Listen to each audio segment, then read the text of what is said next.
সমস্যার পরোক্ষ সমাধান। জনসমষ্টি সংগঠন পদ্ধতির একটি বিশেষ বৈশিষ্ট্য হলো জনসমষ্টি সংগঠন পদ্ধতি সরাসরি জনসমষ্টির সমস্যা সমাধানের সহায়তা দানের পরিবর্তে পরোক্ষভাবে সমস্যা সমাধানের দিক নির্দেশনা প্রদান করে। জনসমষ্টি সংগঠন পদ্ধতির মাধ্যমে জনসমষ্টির সব রকম সমস্যা চিহ্নিত করে সেগুলো গুরুত্বানুসারে অগ্রাধিকার ভিত্তিতে শ্রেণীবদ্ধ এবং সেগুলো সমাধান করার লক্ষ্যে কাজ করার জন্য জনসমষ্টির জনগণকে উৎসাহিত করা হয়। সমন্বয়ধর্মী প্রক্রিয়া। জনসমষ্টি সংগঠনের একটি গুরুত্বপূর্ণ বৈশিষ্ট্য হল সমন্বয়ধর্মী প্রক্রিয়া। জনসমষ্টি সংগঠন ব্যক্তিগত উন্নয়ন ও কল্যাণ সাধনে কোনো নতুন কার্যক্রম গ্রহণ করে না। জনসমষ্টিতে অবস্থিত বিভিন্ন প্রতিষ্ঠান ও এজেন্সির কার্যাবলীর মধ্যে সমন্বয় সাধন এবং সেবার মান উন্নয়নে অধিক গুরুত্ব আরোপ করে থাকে।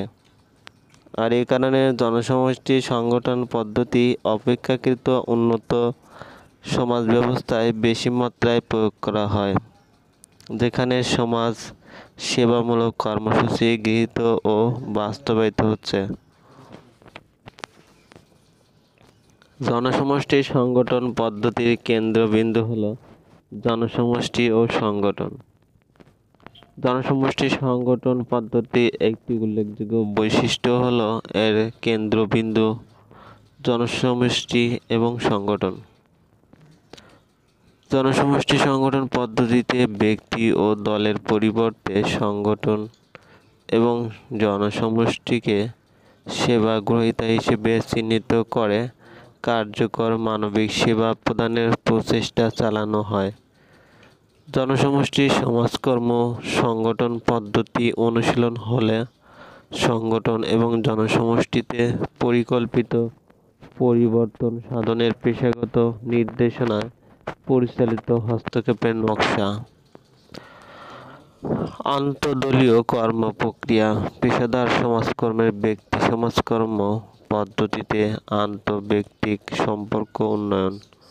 দল সমাজকর্ম পদ্ধতিতে দলীয় অভিজ্ঞতা ব্যক্তিগত ও দলীয় সমস্যা মোকাবেলার হাতিয়ার হিসেবে ব্যবহৃত হয়।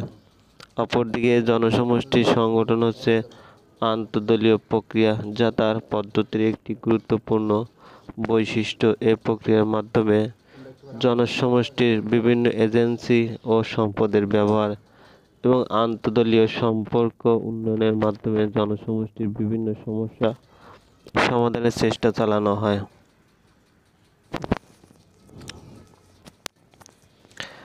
সাহায্য সহায়তার অপরিহার্যতা। জনসমষ্টি সংগঠন পদ্ধতির একটি বিশেষ বৈশিষ্ট্য হল এতে সাহায্য সহায়তার প্রয়োজন হয়। অনেক ব্যক্তির যেমন ব্যক্তিগত চাহিদা ও সমস্যা মোকাবেলায় বাহ্যিক সাহায্যের প্রয়োজন হয়। জনসমষ্টি সংগঠনে জনগণের চাহিদা ও সমস্যা মোকাবেলার জন্য তাদের সংগঠিত করতে সাহায্যের প্রয়োজন অনুভূত হয়। জনসমষ্টির জনগণের অংশগ্রহণ। জনসমষ্টি সংগঠন পদ্ধতির অন্যতম বৈশিষ্ট্য হল জনসমষ্টির জনগণের সক্রিয় অংশগ্রহণ। জনসমষ্টির সব রকম সমস্যা সমাধানে জনসমষ্টির জনগণ নিজের সামর্থ্য ও সম্পদ নিয়ে সক্রিয়ভাবে অংশগ্রহণ করে। এক্ষেত্রে সংগঠন সমাজকর্মী জনসমষ্টির জনগণকে উপদেশ ও পরামর্শ দিয়ে সহায়তা প্রদান করে থাকে। সামর্থ্য ও ক্ষমতার উন্নয়ন। জনসমষ্টি সংগঠন পদ্ধতির একটি বৈশিষ্ট্য হল সামর্থ্য উন্নয়ন কর্মসূচির গুরুত্ব সম্পর্কে সচেতনতা। জনসমষ্টি উন্নয়ন পদ্ধতির কাজ হচ্ছে জনগণকে জনসমষ্টি উন্নয়ন কর্মসূচির গুরুত্ব সম্পর্কে সচেতন করা এবং তাদের সক্রিয় সহযোগিতা ও অংশগ্রহণের মাধ্যমে জনসমষ্টি উন্নয়নের লক্ষ্য অর্জন করা। জনগণের সক্রিয় অংশগ্রহণ জনসমষ্টি উন্নয়নকে শক্তিশালী করে তোলে। তাই যে কোনো পরিস্থিতির সঙ্গে সামঞ্জস্য রেখে জনসমষ্টি উন্নয়ন সমাজে কাঙ্ক্ষিত পরিবর্তন আনয়ন করতে পারে।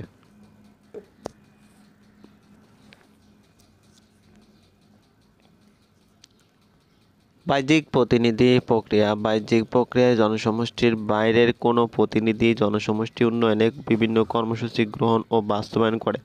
জনসমষ্টি উন্নয়নে এ ধরনের ব্যবস্থা কোনো ব্যক্তি বা প্রতিষ্ঠানের উপর নির্ভরশীল, যেমন কোনো জনসমষ্টিতে বাইরের প্রতিষ্ঠান কর্তৃক গণশিক্ষা কেন্দ্র, বৃত্তিমূলক প্রশিক্ষণ কেন্দ্র, কুটির শিল্প কেন্দ্র ইত্যাদি পরিচালিত হয়। বাহ্যিক প্রতিনিধি প্রক্রিয়া বাইরের প্রতিনিধির তত্ত্বাবধানে পরিচালিত হলেও তাতে দেশের সরকার ও জনগণের সমর্থন সহযোগিতা থাকে।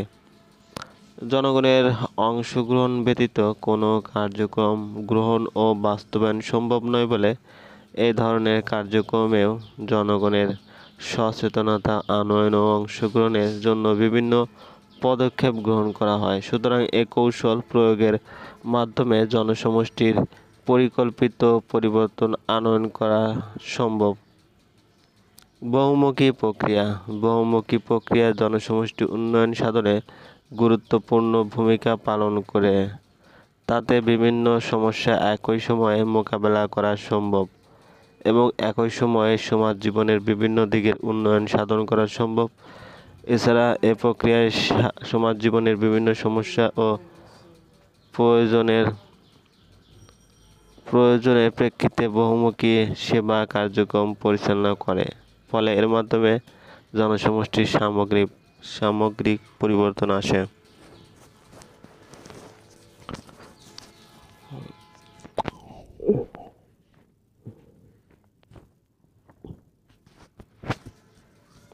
তত্ত্বাবধানের মাত্রা। যে কোনো দেশের কার্যকর প্রশাসন ব্যবস্থাকে সঠিকভাবে গড়ে তুলতে হলে তাকে অবশ্যই কতগুলো নীতি অনুসরণ করতে হয়, আর এসব সমাজকর্ম নীতি প্রশাসনকে গতিশীল করে তুলতে পারে।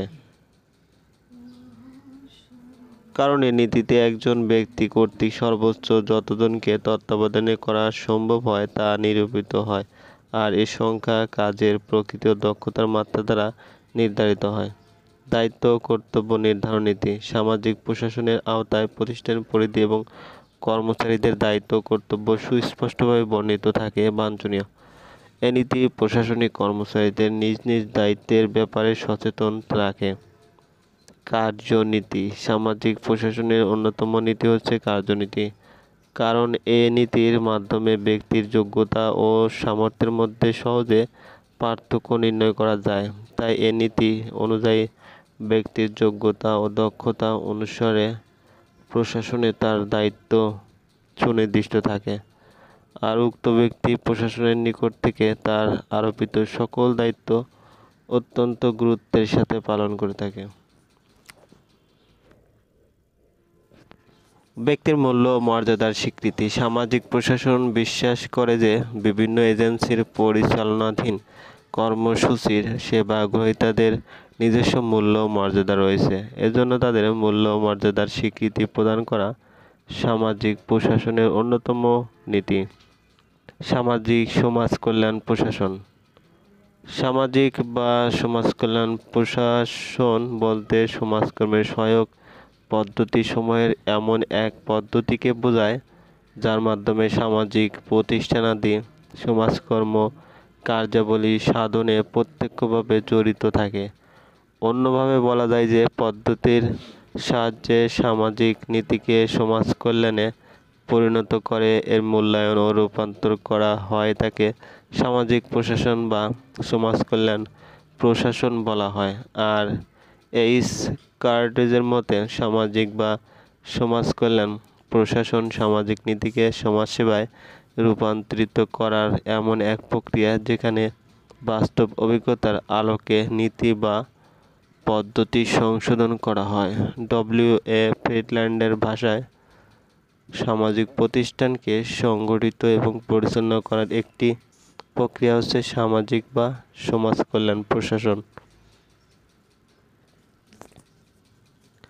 জনসমর্থন নীতি। সমাজকল্যাণ প্রশাসকগণ পরিকল্পনা গ্রহণ ও বাস্তবায়নে সর্বদাই জনসমর্থন নীতি গ্রহণ করে থাকেন, কেননা কর্মচারীদের অভিজ্ঞতা এবং জনগণের মতামত সঠিক পদক্ষেপ গ্রহণে ও কর্মসূচি প্রণয়নে সাহায্য করতে হয়। সম্পদের সদ্ব্যবহার নীতি সমাজের প্রাপ্ত সম্পদের উপর নির্ভর করে কর্মসূচি প্রণীত ও গৃহীত হলে তার বাস্তবায়ন সহজ হয়। সেজন্য সামাজিক প্রশাসনে সব সময় সমাজের সম্পদরাজি আহরণ ও সদ্ব্যবহারের প্রতি বিশেষ গুরুত্ব প্রদান করতে হয়। যোগাযোগ নীতি সামাজিক প্রশাসনের সঙ্গে সংশ্লিষ্ট কর্মচারী, বিভিন্ন বিভাগ এবং সমধর্মী অন্যান্য